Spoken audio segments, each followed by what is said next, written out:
Des fonds de communication concernant le dossier des sanctionnés.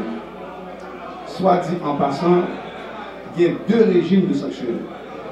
Il y a le régime des sanctionnés multilatéraux, c'est-à-dire des mondes qui sanctionnés dans le cadre de résolution des Nations Unies, notamment résolution 2653, 2700 et 2752.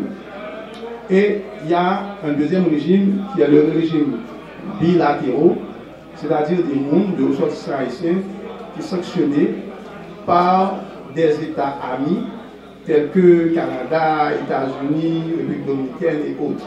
Alors, il faut dire que en ce qui a trait au régime des sanctionnés multilatéraux, sur la base des résolutions des Nations Unies et également sur la base du décret du 30 avril 2023, parquet Port-au-Prince, instruit par le ministre de la Justice, par acte d'huissier, nous avons procédé au gel des comptes bancaires des personnes sanctionnées dans le cadre de la résolution des Nations Unies.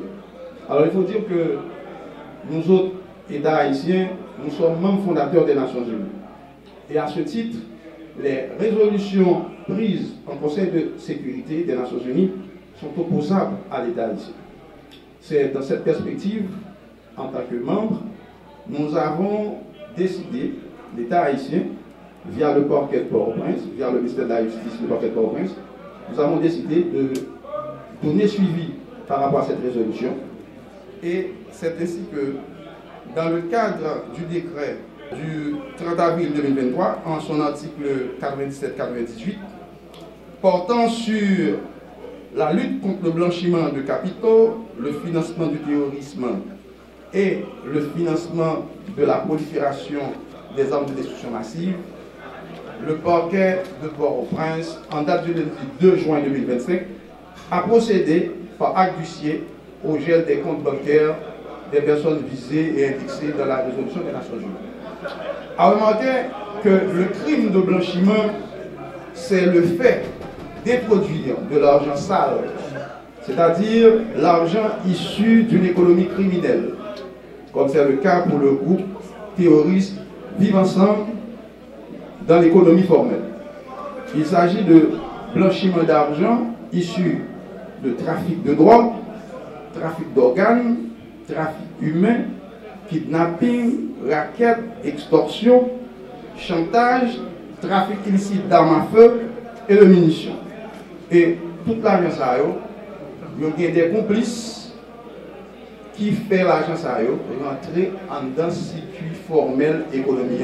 C'est ça, en gros, que nous avons appelé blanchiment des avoirs, son définition de bail pour le commun des mortels. Naturellement, il y a d'autres définitions qui sont beaucoup plus techniques. Ça, c'est pour n'importe qui qui comprendre, pour la population qui comprendre, les travail de blanchiment des avoirs, de qui ça n'a pas. Alors, en ce sens, le 6 juin 2025, chef parquet, votre serviteur, nous adressait une correspondance à un ensemble d'institutions spécialisées en matière d'enquête financière, telles que l'UCREF, telles que l'ULCC, côté que nous demandons ouvrir une enquête financière sous monde que les résolutions des Nations Unies ont indexé et complice. Donc, nous avons demandé pour ouvrir une enquête sous eux et sous complice pour blanchiment de capitaux, pour financement terrorisme et pour financement et prolifération armes destruction massive. Alors, parallèlement, il y a un régime sanctionné bilatéraux. Donc, on a parlé de bilatéral, on a parlé de rapport État avec État. Donc, c'est-à-dire que le rapport Haïti avec États-Unis, c'est rapport bilatéral en matière de droit international public, en matière de diplomatie. Donc, il faut une formation en matière de droit international pour comprendre ça, le rapport bilatéral, le rapport pays avec pays.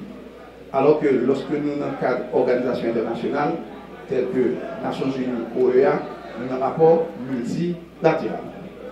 Alors, en ce qui a trait à cette catégorie de sanctionnés, cette catégorie-là depuis le 21 mars 2025, l'État haïtien, représenté en cette matière par le ministère de la Justice et de la Sécurité publique, via le ministère des Affaires étrangères, a produit une demande d'entraide pénale auprès de ces pays-là, afin de nous renseigner davantage sur les éléments de preuve ou les indices sur lesquels ils se sont basés pour fonder leurs sanctions contre nos ressortissants ici.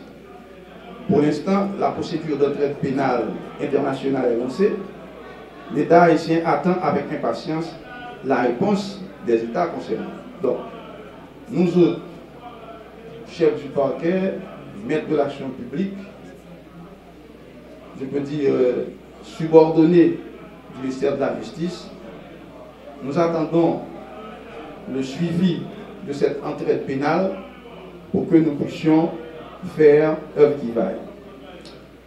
En résumé, qui ça nous a retenu de communication ça?